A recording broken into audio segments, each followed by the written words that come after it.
creo que es interesante poder conocer cómo son los sistemas, de qué manera funcionan y de qué forma y en qué lugares y de qué manera son vulnerables a ese cambio climático que estamos sufriendo.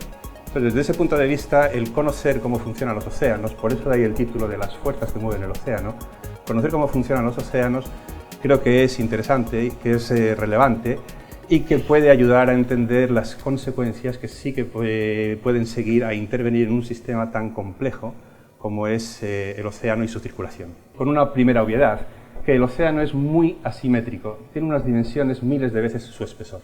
Esto lo que quiere decir es que si nos imaginamos una hoja de un folio, un DIN A4, pongamos 3 para que no me llaméis exagerado, 3 DIN A4, y miramos el espesor de esos 3 folios, ese espesor representa la profundidad del océano, el tamaño del DIN A4 representa sus dimensiones horizontales. Y para colmo, digamos, sobre esa simetría existe otra situación, otra circunstancia, que es que está estratificado. La estratificación ocurre en aquellos fluidos en los que coexisten masas de distinta densidad.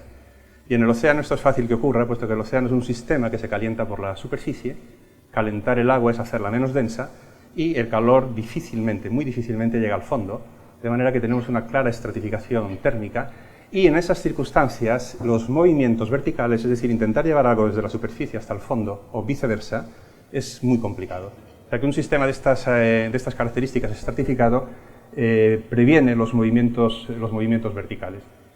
Y sin embargo, se favorecen los horizontales, se previenen los verticales, pero sin embargo los últimos son críticos para el equilibrio del planeta, especialmente en un escenario de cambio climático.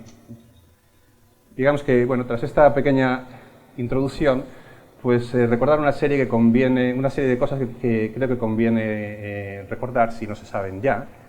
Lo primero, que no está escrito aquí, es que el océano es tan grande que todo lo que se refiere al océano es enorme, es gigantesco, tiene dimensiones que no podemos casi controlar. Las cifras son increíblemente altas. Por ejemplo, contribuye a la distribución de calor en la Tierra. Sus corrientes transportan sobre un petavatio. Un petavatio es una unidad que definimos los científicos cuando los números son enormes. Son 10 elevado a 15. Bueno, 10 elevado a 15 suena como muy grande, pero si no se tiene una referencia realmente no llegamos a ver qué de grande es este número, ¿no?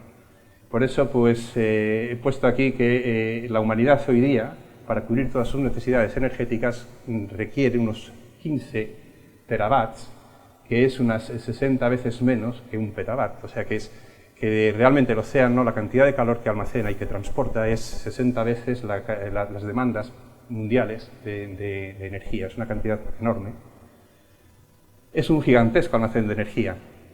Por dos razones, porque tiene una masa 300 veces más que la atmósfera, y luego el calor específico, es decir, la cantidad de calor que puede coger una misma masa de agua es mucho mayor que la de cualquier otra sustancia que tengamos en la Tierra. Combinadas las dos cosas, pues hace que tenga una capacidad calorífica enorme.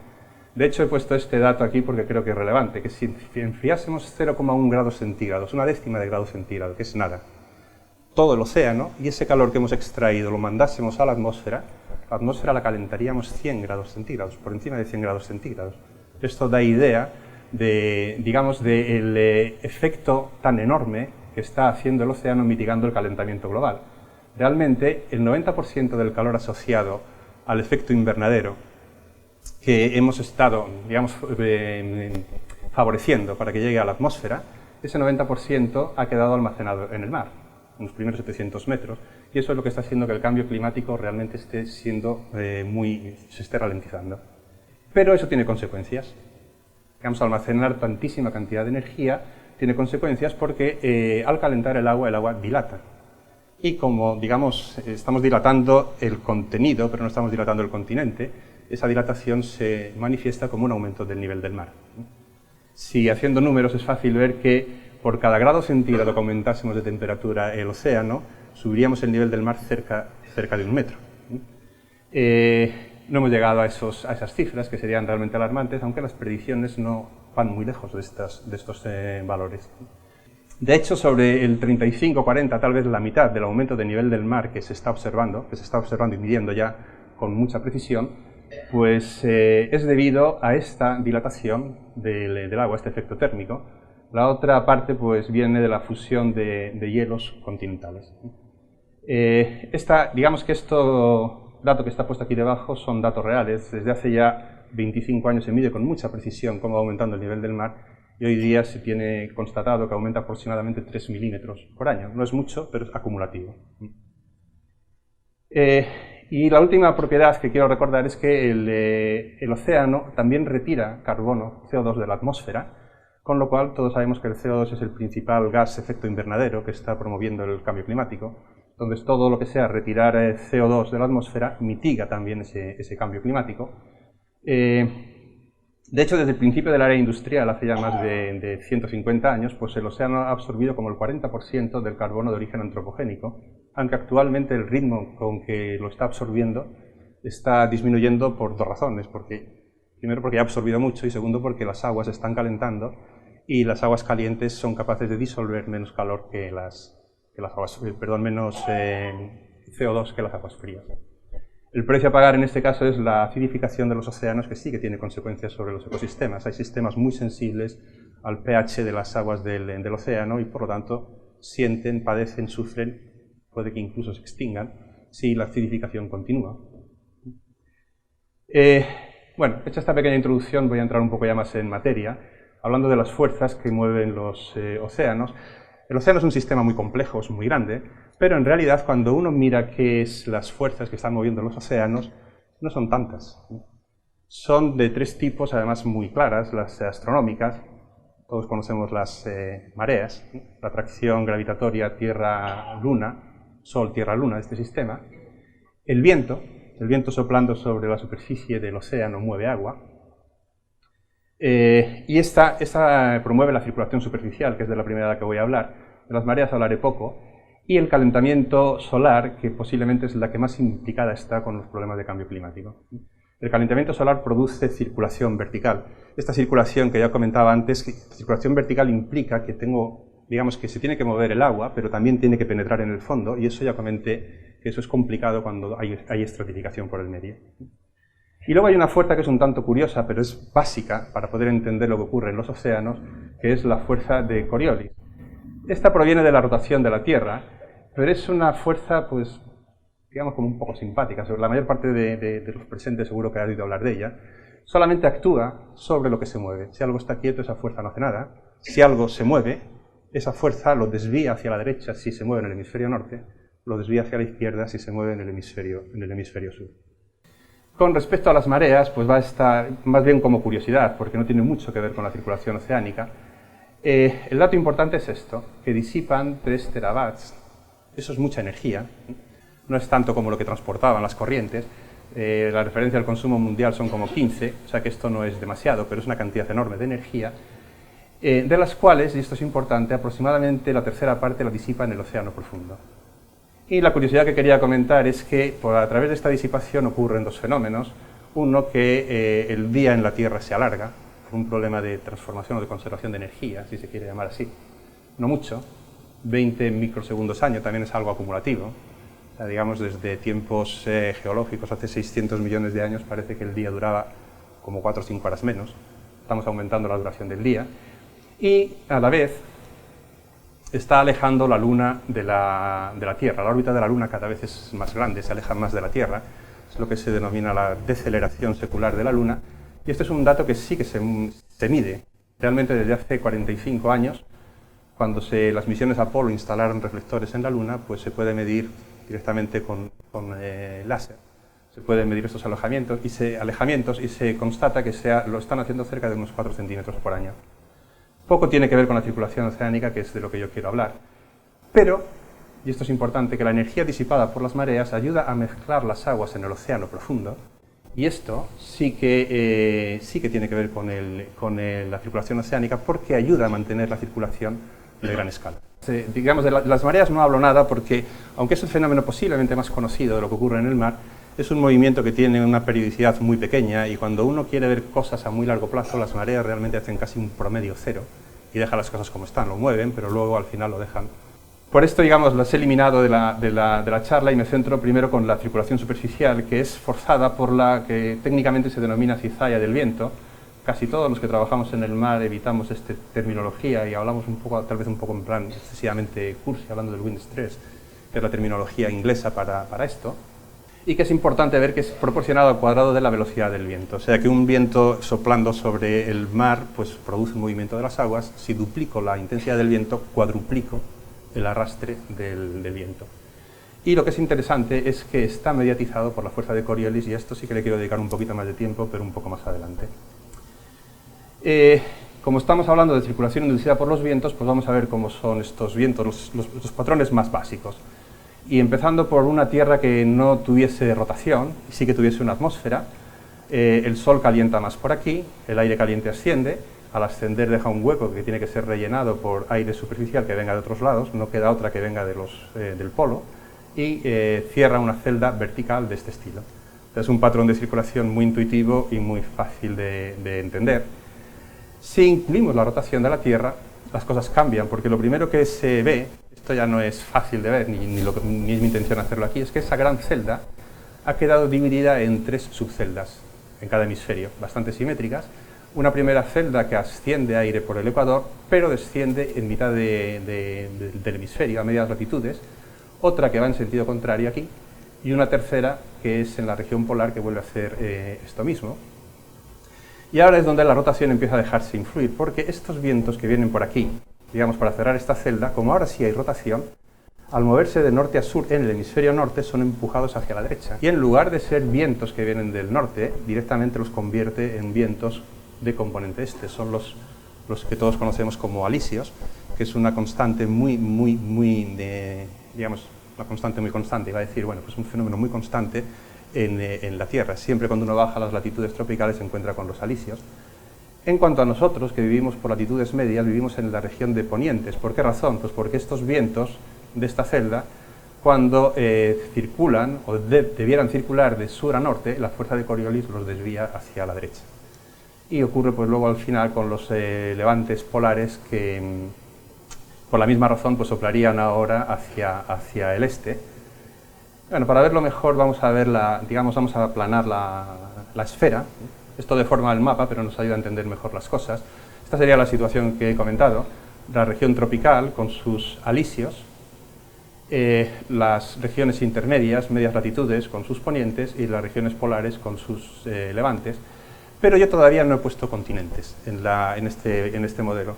Cuando ponemos continentes las cosas cambian, porque los continentes son barreras geográficas para el viento también. Entonces impiden que haya una propagación completamente libre a lo largo de los paralelos. Y lo que origina es que en la región de altas presiones pues va generando estos sistemas atmosféricos que todos conocemos, los grandes anticiclones en el Pacífico, el que más nos afecta a nosotros, el famoso anticiclón de las Azores, anticiclón siberiano del Pacífico, y lo mismo en el hemisferio sur.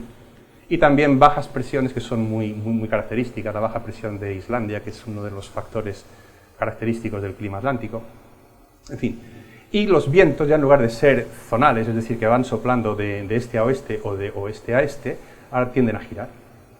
Y digamos que cuando nosotros vemos qué hace el océano debajo, pues sorprendentemente vemos que debajo de cada uno de esos grandes anticiclones aparece una circulación que va, digamos, reflejando bastante exactamente lo que hace el viento.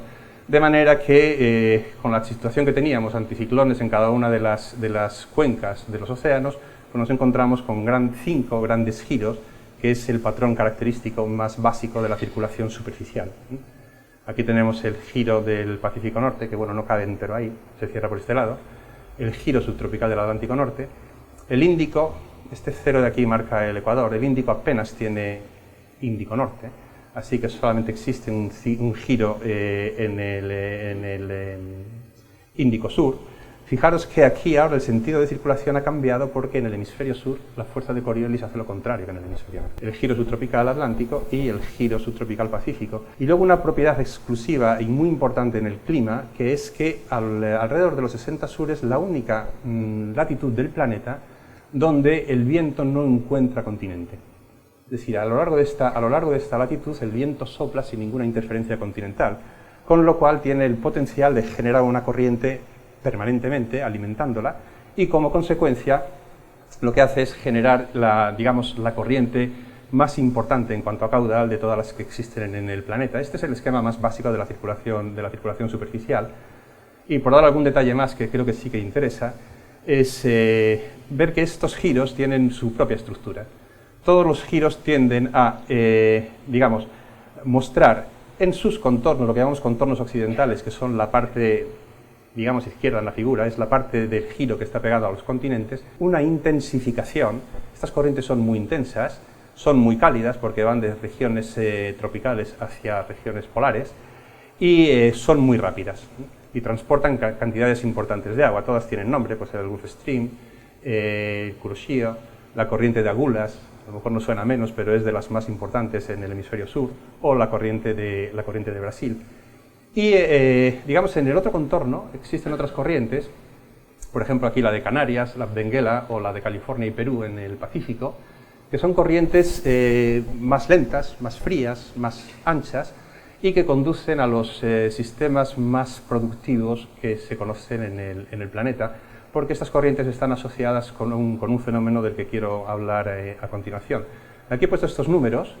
Este 35SV, esto es, digamos, el acrónimo de Sverdrup, es una unidad que nosotros utilizamos en oceanografía porque, como dije antes, todo es muy grande. Entonces, un Sverdrup pues son 1 millón de metros cúbicos por segundo. Estas son corrientes que están transportando 35 millones de metros cúbicos por segundo, o como la circumpolar antártica, que es la más caudalosa, 170 millones de metros cúbicos por segundo. Lo único que yo quiero hablar un poco, que se sale de descripción de qué es lo que está ocurriendo en el océano, es esto, la dinámica de la capa Ekman. Esto es algo que, digamos, todos los que estudiamos el océano tenemos que estar muy agradecidos, porque esto es básico para entender el funcionamiento del océano a muchos niveles. Y por poner un poquito de historia, digamos, habría que remontarse a principios del siglo pasado, cuando este oceanógrafo, aventurero, un poco de todo, una persona muy inquieta, el Fridtjof Nansen, pues en uno de estos viajes polares, intentando encontrar el camino hacia el Polo Norte, observó, y esto tiene muchísimo mérito, esa observación, observó que cuando el viento soplaba en una dirección, los icebergs que estaban rodeando el barco en el que él iba no se movían en la dirección del viento, sino que se movían hacia la derecha. Y era algo para que él no tenía ninguna explicación. Le parecía un tema lo suficientemente importante e interesante como para que al regreso de uno de sus viajes, pues este alumno, se puede ver que, digamos, que si hay que decir quién es el aventurero y quién es el más sesudo, más de despacho, parece que está muy claro aquí, pues la propuesta se le hizo a Ekman, a ver si era capaz de dar una explicación a este fenómeno, y lo hizo. Fue el motivo de su tesis doctoral, que la leyó en 1900, muy poco, o 1903 o 1904, y a partir de esto, digamos que la teoría de Ekman, la dinámica de la capa de Ekman, es básico en toda la interpretación de los océanos. Y lo voy a comentar muy brevemente. Realmente digamos que los desarrollos matemáticos son complicados, pero el resultado no es tan difícil. Imaginemos el hemisferio norte, porque aquí influye la fuerza de Coriolis. Imaginemos el hemisferio norte con un viento que está soplando en esa dirección. Pues la teoría de Ekman lo que predice es que en la superficie, justo en la superficie, debajo del viento, la corriente no sigue la dirección del viento, sino que se mueve a 45 grados hacia la derecha en el hemisferio norte, 45 grados hacia la izquierda en el sur. Y en esta capa superficial, claro, cuando este agua se mueve, pues arrastra a la capa que está por debajo de ella, y al arrastrarlo ocurren dos cosas. La primera es que, claro, la corriente va disminuyendo en intensidad, esto es lógico, pero lo que es sorprendente es que la siguiente flecha que aparece aquí aparece un poco más girada hacia la derecha. Entonces, la combinación de esta disminución y el giro da lugar a una estructura que, bueno, muy curiosa y muy interesante, que es lo que se denomina la espiral de Ekman, y que, digamos, al cabo de un cierto tiempo, este decrecimiento de la intensidad y el giro, pues hace que la corriente en una cierta profundidad sea ya la opuesta a la que tiene en superficie. A esa profundidad la corriente es prácticamente nula y nosotros tomamos la profundidad a la que esto ocurre como el espesor de esta capa, que es una capa que está movida básicamente por la acción del viento. Y lo que es interesante, sorprendente de esta teoría es que cuando uno calcula todo el transporte de agua en esta capa de influencia del viento, resulta que ese transporte es exclusivamente hacia la derecha, en el hemisferio norte, apoyando las observaciones del maestro de Nansen, hacia la izquierda en el hemisferio sur. Bueno, pues este resultado es algo bueno, que tiene unas consecuencias que se pueden ver fácilmente en esta serie de esquemas que voy a poner a continuación. Aquí lo que he hecho ha sido coger un trozo de océano, he cogido esta especie de prisma del océano, y supongo un océano infinito, no hay continentes, y un viento homogéneo. El viento lo he puesto a soplar en esa dirección, en el hemisferio norte, el hemisferio sur lo veríais aquí. Y entonces, como ya he dicho antes, en la capa Ekman, que es esta pequeña capa, no lo he dicho, pero la capa Ekman es cuestión de pocos decenas de metros en la superficie, muy poco comparado con la profundidad del océano. Bueno, pues en esta pequeña capa Ekman, el transporte representado por estas flechas azules es estrictamente hacia la derecha. Estas flechas de aquí están indicando la dirección del movimiento del agua dentro de la capa de Ekman en promedio. Y claro, si por aquí está saliendo agua, como el agua tiene que venir de algún lado, necesariamente tiene que estar entrando por el otro extremo. Es decir, al mismo número de flechas que hay por aquí, pues tienen que salir por aquí, y esto se mantendría. Pero claro, el problema es que el océano no es infinito, ni todavía, todavía menos, el viento es homogéneo. Entonces, ¿qué ocurriría si yo tengo un viento que va aumentando tal y como muestra esta figura? Pues por lo poquito que sabemos del transporte de Ekman es suficiente para adelantar un resultado importantísimo. Y es que aquí el viento es muy intenso, el transporte de Ekman es muy intenso, el transporte es proporcional al cuadrado de la intensidad del viento. Aquí el viento es más débil, el transporte es más débil, la longitud de estas flechas son más pequeñas. Por aquí sale más agua de la que entra por aquí. Eso no puede ser salvo que haya una compensación, y esa compensación viene de aquí. Digamos, en la zona del océano donde está cambiando el viento de intensidad, el agua se ve forzada a ascender en esta dirección. Y eso, os recuerdo que al principio decía que los movimientos verticales están muy inhibidos, pero son básicos para entender el clima. Entonces, digamos que esta propiedad o este efecto del viento es crucial para poder entender lo que está ocurriendo en los océanos. Lo contrario, pues sería, lo anterior no lo he dicho, lo anterior se denomina técnicamente una divergencia. Esta es la situación justo contraria, un viento intenso que va decreciendo. Bueno, pues ocurre justo lo contrario. Aquí el viento es muy intenso, tiene que haber mucho transporte Ekman, flechas muy grandes. Aquí el viento se ha debilitado, poco transporte Ekman, por lo tanto aquí solo tengo una flecha cuando allí tengo tres. Para que esto cuadre, pues en algún momento tiene que hundirse el agua, que debería de haber salido por aquí y que no sale. Y esto se fuerza al agua a descender, esto es una convergencia.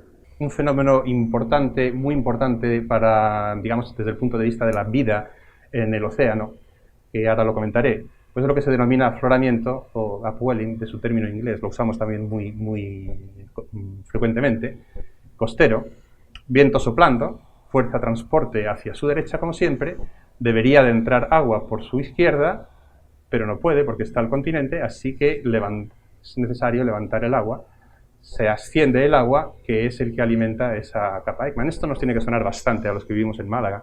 Esto es lo que ocurre en Málaga cuando hay un poniente. Cuando vamos a bañarnos en verano con poniente o con vientos de componente norte, nos encontramos el agua muy fría. Lo que ha ocurrido es básicamente esto, es que el viento ha desplazado el agua superficial, que es la que está calentita hacia afuera, y nos ha llenado la superficie de aguas más frías. Y finalmente otro fenómeno que es un tanto curioso, que tiene que ver con el transporte de Ekman, que es lo que se denomina el afloramiento ecuatorial. En el Ecuador, y por lo que os he comentado antes, también había hay una tendencia de los vientos a soplar permanentemente hacia el oeste, son los alisios. Entonces, claro, cuando estos vientos soplan a lo largo del Ecuador, en el Ecuador no hay estrictamente fuerza de Coriolis, pero en el hemisferio norte esos vientos desplazan agua hacia la derecha. En el hemisferio sur lo hace hacia la izquierda, y de nuevo nos encontramos con un problema de que el agua tiene que venir de algún lado, y eso pues ocurre proviniendo del fondo. O sea que en el Ecuador realmente resulta que hay un afloramiento de aguas que tienen que estar allí para compensar el efecto que producen los alisios. Y de hecho, digamos que si uno mira un poco un mapa de lo que se puede llamar velocidades verticales, recordad que en las divergencias había velocidades verticales hacia arriba, movían agua del fondo hacia la superficie. Bueno, pues aquí tenemos de los lugares donde más movimientos hay. Esto corresponde con la región del planeta donde está soplando el poniente que mueve la gran corriente circumpolar antártica. Aquí se está viendo el afloramiento ecuatorial, que es el más intenso. La escala no se llega a ver muy bien, pero cuanto más rojo, más intenso. Cuanto más azul, más intenso, pero hacia abajo, convergencia. Y luego aquí se están viendo, estos tres son los afloramientos costeros, que coinciden con las regiones más productivas del planeta. ¿Por qué? Porque el afloramiento es algo que lleva aguas del fondo hacia la superficie, y cuando esas aguas se mueven del fondo hacia la superficie, llevan con ellas nutrientes que son básicas para la producción primaria y el inicio de toda la cadena trófica. Así que los lugares donde hay afloramientos de este estilo, pues resulta que son las zonas más productivas del planeta. Y por contra, digamos que existen también convergencias, que es justo lo contrario, lo que decía antes, es un hundimiento, que suelen coincidir con los centros de los grandes giros que os había dibujado antes. De hecho, resulta un tanto curioso. Si vuelvo otra vez al mapa anterior, con esta estructura que os he comentado, pues en estos giros anticiclónicos, debido a la forma en la que sopla el viento, al patrón de vientos, pues estas flechas están indicando hacia qué lugar tendría lugar el desplazamiento de la capa Ekman, de manera que en estos giros, en todos los giros, el transporte de Ekman tiende a concentrar agua en su interior. Una cuestión que es importantísima para la estabilidad del clima del planeta es lo que está dibujado aquí debajo. Estamos en el hemisferio sur, el viento que sopla en esta dirección produce transporte de Ekman hacia la izquierda. Ese transporte de Ekman tiene lugar en la capa superficial. De manera que las aguas cálidas que quieren llegar o que pudieran llegar a la Antártida y que fundirían los hielos que están en la Antártida, se encuentran con una barrera oceanográfica real e importante, que es la propia corriente circumpolar antártica, que impide esa llegada de aguas cálidas y por lo tanto está preservando el hielo antártico de una manera muy eficiente. Esto no siempre históricamente ha sido así. Hace millones de años esta corriente no era libre de fluir y la Antártida no conservaba tantísimo hielo. Fijaros que en el caso del hemisferio norte esto no ocurre. Por aquí, al haber continentes, esta corriente circumpolar no llega a existir y se dejan abiertas vías en particular esta de aquí, para que las aguas cálidas puedan llegar al polo y, afectar los hielos polares en el hemisferio norte. Claro, esta convergencia pues tiene sus consecuencias. Esto vuelve a ser otra curiosidad, porque probablemente más de uno ha oído hablar de esta famosísima isla de la basura que ha salido a veces en los medios.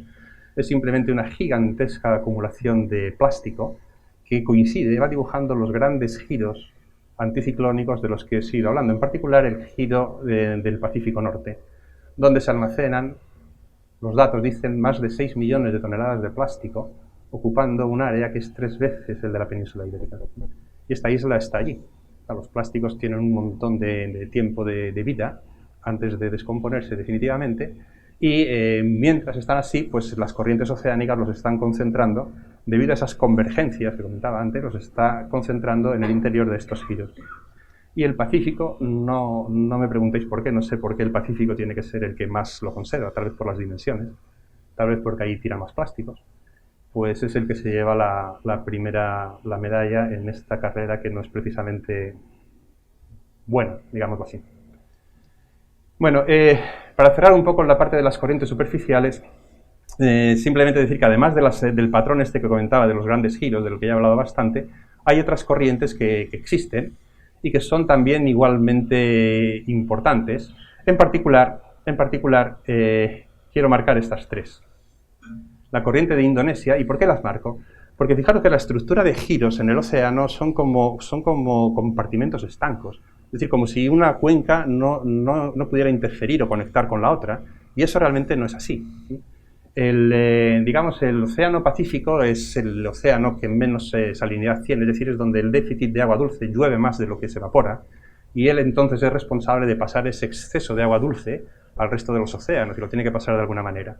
Por ejemplo, al Índico lo pasa a través de una corriente que pasa por todo el archipiélago de Indonesia y que conecta el Pacífico Norte con el Índico. Con respecto al Atlántico, aprovecha la corriente circumpolar para poder pasar agua dulce también al Atlántico, que por cierto es el océano más salino de todo el planeta, en particular porque el Mediterráneo ayuda un poquito. El Mediterráneo echa mucha sal al océano Atlántico. Y hay otra corriente, esta corriente ecuatorial, que conecta el Atlántico. Fijaros que es Atlántico Sur con Atlántico Norte. Esto no ocurre en el Pacífico. El Pacífico, los dos giros están bastante separados. Y finalmente esta corriente de aquí, lo que llaman la deriva del Atlántico Norte, o corriente del Atlántico Norte, que lleva aguas cálidas a la región del norte de Europa y que esta sí que es crítica para el clima y para la circulación termohalina, de la que voy a hablar a continuación. Falta esta última conexión entre el Índico y el Atlántico, que sí que tiene lugar, pero debido a que la corriente circumpolar aquí es, digamos, la conexión tiene que ir aguas arriba, en contra de la corriente circumpolar, pues rompe una estructura permanente y esta conexión es más bien en forma de grandes remolinos, de gigantescos remolinos que son absorbidos por el Atlántico. Y esto de alguna manera pues muestra que hay una conexión global de todos los océanos. Bien, voy ya con la tercera parte de la charla, la circulación termohalina, que es un poco la que más tiene que ver con el tema del cambio climático. Es una gigantesca celda de circulación que conecta todos los océanos e implica la mayor parte del agua oceánica, no solamente de la superficie, sino también del fondo, y está forzada que por las diferencias de densidad de las aguas, debido a las diferencias de temperatura que existen, las aguas tropicales más cálidas, las aguas polares menos cálidas, las aguas tropicales más salinas, porque hay más evaporación, las aguas polares menos salinas, porque llueve más, crean diferencias de densidad. La densidad del agua es función de las dos cosas, aumenta con la salinidad, cuanto más salina, más densa, cuanto más temperatura, más caliente, menos densa, o sea que es una especie de balance entre las dos. Y esto es lo que es importante, que esta circulación termohalina interacciona fuertemente con el clima, ya que es a donde yo quería llegar. Si entendemos un poco bien la interacción digamos, la circulación termohalina, sí que podemos ver los puntos vulnerables de esa circulación y por qué son sensibles al efecto del cambio climático. Bueno, pues vamos con también 2 o 3 transparencias un poco de introducción, no son nada complicadas, como veis. Esto es una radiografía, un mapa hecho de la temperatura de todo el océano Atlántico Norte. Esto es el hemisferio sur, cerca de la Antártida, 55 grados sur, cerca del Polo Norte ya, 60 grados norte. Aquí está el Ecuador. Y aquí está la escala de temperaturas. Y efectivamente veis que donde hay calentamiento, donde llega mucho el sol, pues las aguas superficiales están muy calientes, pero enseguida se van enfriando porque el calor es complicado enviarlo hacia abajo porque los movimientos verticales lo inhiben. De hecho, he puesto aquí este esquema diciendo que, en fin, este tipo de movimiento vertical que no vendría mal en según qué cosas, pues está bastante desfavorecido o directamente impedido por esta estratificación. Pero no ocurre lo mismo en las regiones polares, donde no existe esta capa cálida superficial y por lo tanto es más fácil que las aguas puedan moverse verticalmente. Requiere menos energía el hacer esto. Y ahora, digamos, los elementos de la circulación termohalina. Muy fáciles también de entender, que creo que esta transparencia, esta diapositiva va a ayudar. El primer elemento es hundimiento de las aguas. El hundimiento ocurre donde es posible que ocurra, es decir, en los lugares donde hay menos estratificación, que es cerca de los polos. Y no ocurre siempre. Para que haya un hundimiento la densidad superficial tiene que bajar mucho, tiene que hacerse menos densa que el agua que está debajo, si no, no se hunde. Y esto pues ocurre en los inviernos. En los inviernos pues ocurre este tipo de hundimiento de aguas que, claro, a continuación, por simple continuidad, requiere que haya un flujo superficial compensatorio que lleve el agua que estaba en superficie y se ha hundido, lo vuelva a rellenar. Pero este flujo superficial compensatorio es necesariamente de aguas cálidas. Así que este es un mecanismo que transporta calor hacia los polos. Hay una dispersión profunda, evidentemente este agua que se ha hundido no se queda aquí, sino que se dispersa por todo el fondo del mar. Y ahora viene el último punto crítico, que es el retorno a superficie. Estas aguas tienen que volver a superficie. Si no vuelven a superficie, yo no cierro este ciclo. Y si no cierro este ciclo, interrumpo la circulación termohalina. Digamos que en esta transparencia vuelvo a poner el mismo mapa, vuelvo a dibujar el esquema de circulación termohalina que existe, o que se asume hoy día, que es el que existe en los océanos y donde se ven los 4 elementos. Se ve ahí regiones de hundimiento en el Atlántico Norte, también hay un par de regiones de hundimiento en la parte antártida, siempre en las regiones polares. Hay una corriente superficial compensatoria que afecta absolutamente todos los océanos y que de hecho está usando la estructura de corriente superficial de la que había hablado antes. Por ejemplo, el giro del Pacífico Norte, esta corriente ecuatorial, que también hablaba antes, la corriente de la deriva del Atlántico Norte, la corriente de Indonesia. Existe la dispersión profunda estaría representado por estas líneas azules, y finalmente existe la corriente de, digamos, el retorno a superficie, del que todavía no he hablado porque digamos, debemos decir todavía algunas palabras, pero ese retorno en superficie veis que está como muy distribuido por todo el planeta. Voy con los dos puntos clave. Digamos que la circulación termoalina, que es clave para el clima del planeta, pues tiene posiblemente su punto más crítico, es el Atlántico Norte, que se considera que es el motor activo. Digamos, esta es la región del Atlántico Norte. Incluye pues todos los mares de Noruega, de Irming, el Labrador, en fin, todos estos, incluso el Ártico. Os quiero recordar que el océano Ártico es un océano semicerrado. Digamos, su única conexión realmente importante es con el océano Atlántico Norte. Hay un estrecho pequeñito, el estrecho de Bering, que conecta con el océano Pacífico, pero por ese estrecho, digamos, la cantidad de agua que se puede intercambiar es muy pequeña. Entonces, a efectos climáticos, el Ártico es un mar que desemboca en el Atlántico Norte, y eso es lo que hace que el Atlántico Norte sea especial. Bueno, pues en este lugar, digamos en este motor activo, que es donde se ocurre ese hundimiento que os ponía antes, se hunden de 10 a 12 millones de metros cúbicos por segundo, en promedio. Eso significa unos 40 kilómetros cúbicos por hora. De nuevo, las cifras gigantescas. Para hacernos una idea, pues tal vez venga bien ver que toda la capacidad de los embalses en España son 54 kilómetros cúbicos. Es decir, lo que se hunde aquí llenaría los embalses en un poco más de una hora. Absorbe, cuando ocurre esto, son aguas frías las que se hunden. Las aguas frías tienen bastante capacidad de disolver CO2, anhídrido carbónico. Y cuando se hunden, llevan al fondo del mar aproximadamente 300 millones de toneladas de carbono al año, del CO2, del carbono antropogénico que nosotros estamos poniendo con la quema de combustibles fósiles. Y esto representa casi el 20% de lo que absorben todos los océanos, cuando realmente esta región del océano solo es un 4% de todas las dimensiones del océano. Así que contribuye más que ningún otro a mitigar el cambio climático. Y finalmente, algo que también conocéis todos, y es que al hundirse, claro, para hundirse necesita enfriarse, porque si no se enfría, el agua no es lo suficientemente densa para ir al fondo. Y al enfriarse libera 10 elevado a 22, 10.000 trillones de julios al año de calor a la atmósfera, que eso es 20 veces el consumo de energía mundial. Y esto, la manera de hacerlo, pues estas aguas cálidas que están llegando por esta corriente, con los vientos polares, estamos en la región de los levantes polares, que soplan sobre ella, pues cogen el calor de este agua y aquí no sueltan calor, aquí vienen helados, pero sí que lo sueltan aquí. Y de hecho hace que pues mantiene una temperatura en la parte de Escandinavia que es 15 grados centígrados mayor que la temperatura que se da en Groenlandia. O sea que es un importantísimo regulador climático, como supongo que todos hemos oído en más de una ocasión, del clima en el norte de Europa. La circulación termoalina retorna a la superficie. O sea, esto es bastante intuitivo. Si aquí se hunde, tiene que llegar agua que compense, se dispersa por el fondo, pero ¿cómo se lleva esto a la superficie?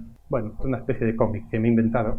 Es como se ve una cinta transportadora, que es intencionada, porque esa circulación termoalina que yo os he enseñado, técnicamente también se suele denominar cinta transportadora. ¿Pero qué transporta esa cinta? Pues básicamente lo que transporta es calor. O sea, estos sacos que están puestos aquí de esta manera es calor. Aquí adquieren calor en los trópicos, van soltando calor y cuando sueltan calor se hacen lo suficientemente densos como para caer. Y aquí pues este pobre hombre tiene que coger y llevar el saco y estos también tienen que subirlo y sin esto no funciona la cinta transportadora, se corta. Así que se requiere energía. ¿Y cuánta energía se requiere? Pues, de nuevo, estamos hablando de teravats. El teravat, os recuerdo, el consumo medio de energía mundial era del orden de 15, o sea, son cantidades grandes de energía. Se estima que se necesitan de esta energía, digamos, esta gente necesita de esta energía para poder llevar las aguas de nuevo a superficie y mantener la cinta transportadora. ¿Y de dónde puede provenir esa energía? Pues hay dos fuentes para que esa energía, digamos, llegue al océano y pueda remontar las aguas profundas. La primera son las mareas, de las que ya he hablado, disipan 1 terawatt en el interior del océano. Cuando uno hace números, la disipación de energía, digamos, es un concepto bastante sutil en la física. Cuando uno disipa energía mecánica, estrictamente hablando, esa energía mecánica la convierte en calor, con lo cual es una energía que se ha perdido desde el punto de vista práctico. Pero es que parte de este teravatio que se disipa, no todo se disipa en calor, sino que aproximadamente un 20% de esta cantidad, o un 30%, se disipa mezclando aguas. Y al mezclar aguas sí que invierte esa energía, se convierte en lo que nosotros denominamos aumentar la energía potencial, es decir, remontar cosas.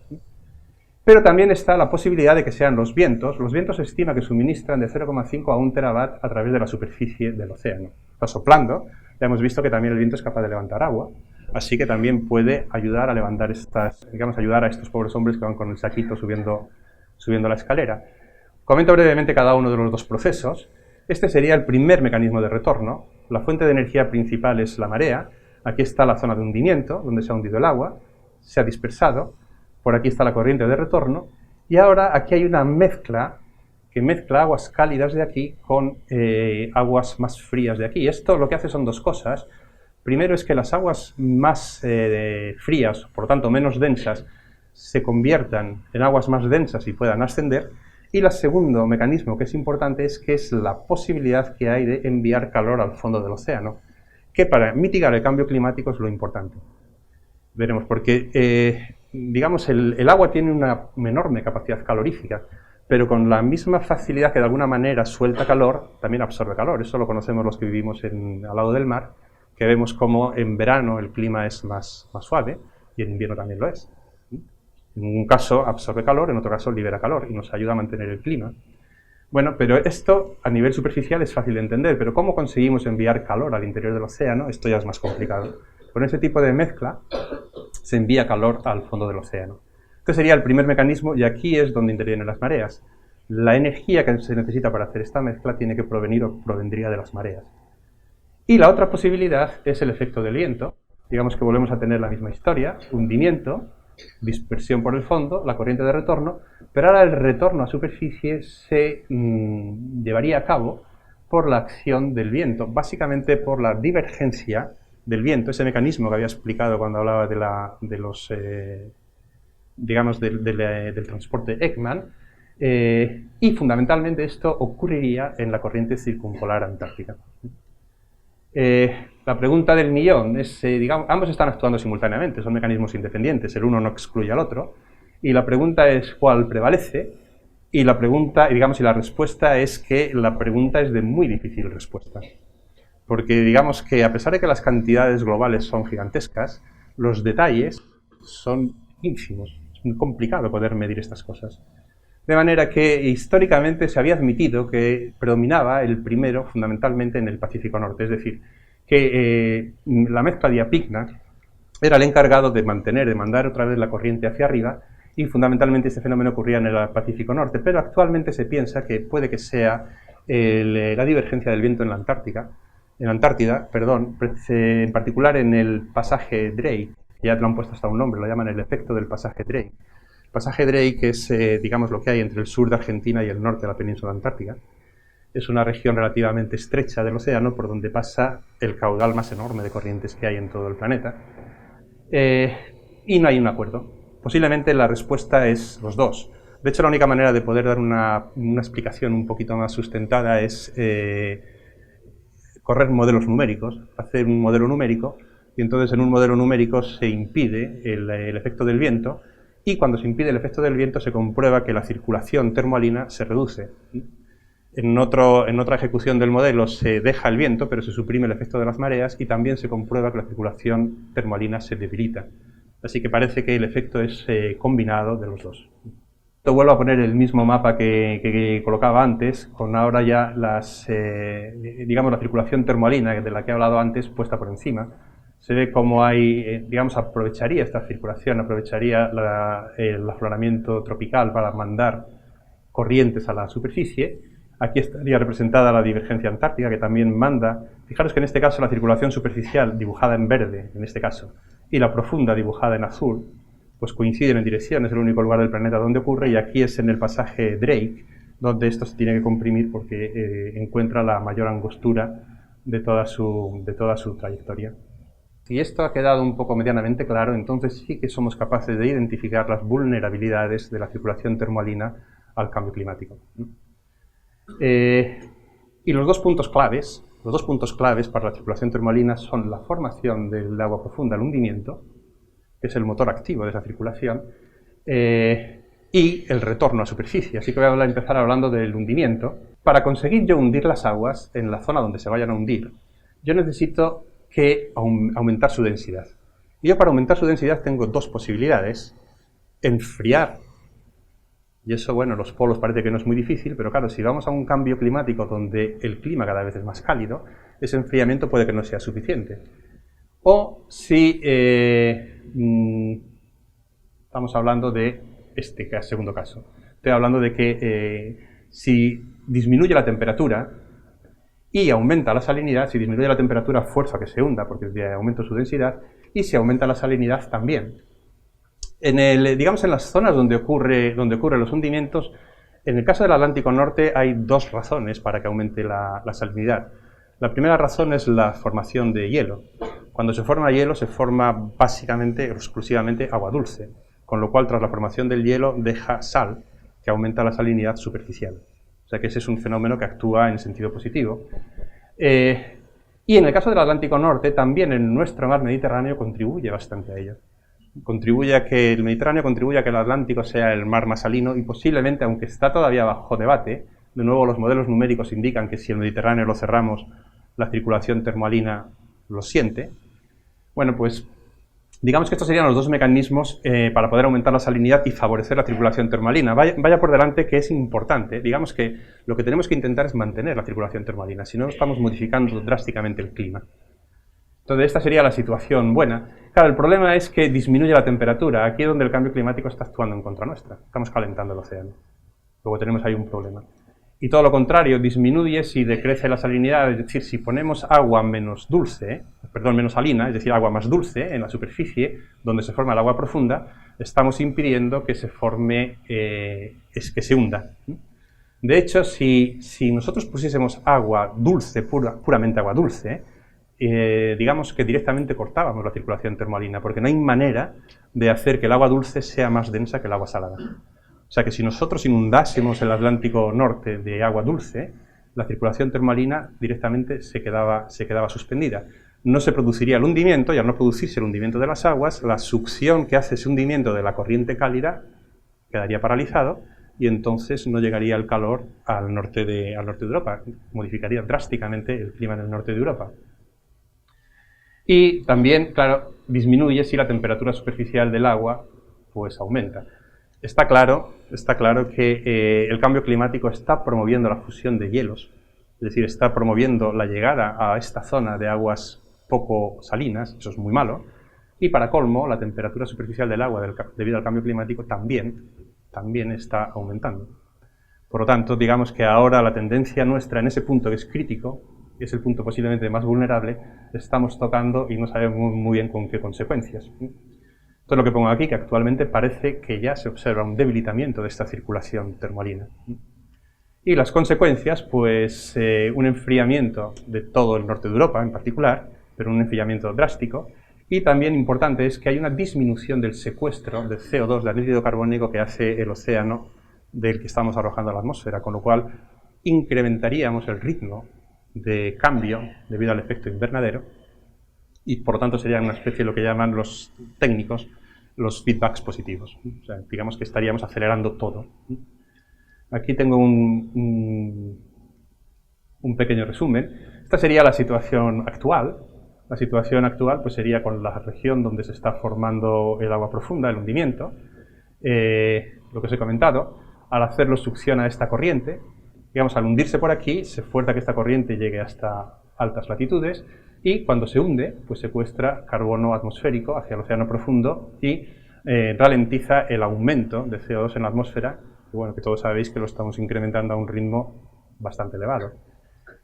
Y digamos que la otra posibilidad es, si no existe ese hundimiento de aguas profundas, aquí se cancela ese hundimiento de aguas profundas, entonces esta corriente no penetra aquí, con todo el calor que transporta lo devuelve a su origen, aquí no hay liberación de calor, no hay secuestro de CO2, y toda esta parte de aquí, pues digamos que la temperatura media bajaría por del orden de 10, 12 grados, es lo que prevén los modelos numéricos. Y con respecto al otro punto clave de la circulación termalina, que es el retorno a superficie, pues con las mareas, digamos, las mareas eso se escapan. De momento el hombre no puede estar afectando mucho a lo que haga la Luna y el Sol con las fuerzas astronómicas, pero sí podemos estar afectando a la intensidad del viento. Es decir, al calentar más, al haber más calor en la zona tropical, pues el contraste de densidad entre las masas de aire tropical y polar se intensifica, y esa intensificación promueve que las corrientes de aire, digamos la corriente de poniente que está dirigiendo o conduciendo toda la corriente circumpolar antártica, pues aumente. Y eso, pues en principio, digamos que estaríamos un poquito en este escenario, aunque aquí sí que tengo que decir que no hay un gran acuerdo entre digamos, los expertos que estudian este tema. Si aumenta esa intensidad del viento, que parece que es lo que puede pasar, hay más afloramiento en la divergencia y es una estimulación indirecta de la circulación termalina, pero una circulación, un aumento un poco sesgado, porque estamos aumentándola en la zona de la Antártida, que a lo mejor es donde menos conviene hacerlo. Y esto lo digo porque si yo reavivo la circulación termalina y hago que aflore más agua del fondo a la superficie en la Antártida, el misterio o la historia de por qué el océano regula el clima es porque captura CO2 de la atmósfera, lo manda al fondo del océano en esa circulación termalina, y esa circulación termalina emplea cientos, tal vez miles de años en recorrer completamente todo el planeta, lo cual quiere decir que yo retiro carbono de la atmósfera por siglos. Pero claro, ese carbono no puede desaparecer. Al tarde o temprano esas aguas vuelven a llegar a superficie y cuando llegan a superficie lo vuelven a liberar. Entonces, si yo aumenta el afloramiento por divergencia, puedo estar lanzando más carbono del que ahora está secuestrado a la atmósfera y entonces encontramos otro feedback positivo. Hay dudas sobre esa tendencia. Hoy en día no se puede decir ni lo uno ni lo otro, aunque parece que la idea es que en realidad está ocurriendo un poco lo contrario. O sea que por alguna razón los vientos no son tan intensos. El problema de por qué está esta duda es porque, claro, los vientos fluctúan anualmente dentro de las estaciones e interanualmente cantidades enormes. Y para poder hablar de estas cosas, pues nosotros tenemos que hablar sobre tendencias. Tendencias es, digamos, lo que ocurre en plazos de decenas de años. Todavía no hay datos fiables lo suficientemente buenos como para poder decidir sobre esa tendencia. Y bueno, pues con esto yo ya doy por concluida la charla. Simplemente quería poner esto, desde luego no es mío, me gustaría que lo fuese. Es una animación artística de la circulación termalina, que lo hace un equipo de visualización de la NASA, donde pues intentan representar con flechas más intensas la corriente superficial y con flechas más debilitadas lo que ocurre en la profundidad. Esto es la zona actual de hundimiento. Por aquí se ve que hay algunas flechitas como que se hunden, que pasan de arriba a abajo, se están hundiendo. Aquí se ve más claro. Y sigue llegando, esta es la corriente noratlántica. Y aquí, bueno, pues es donde se está liberando esta enorme cantidad de calor cuando se produce ese hundimiento. Y bueno, con esto dejo un par de minutillos, creo que es mejor que me calle, porque creo que la película merece la pena verla con calma. Yo ya doy por acabada aquí la charla.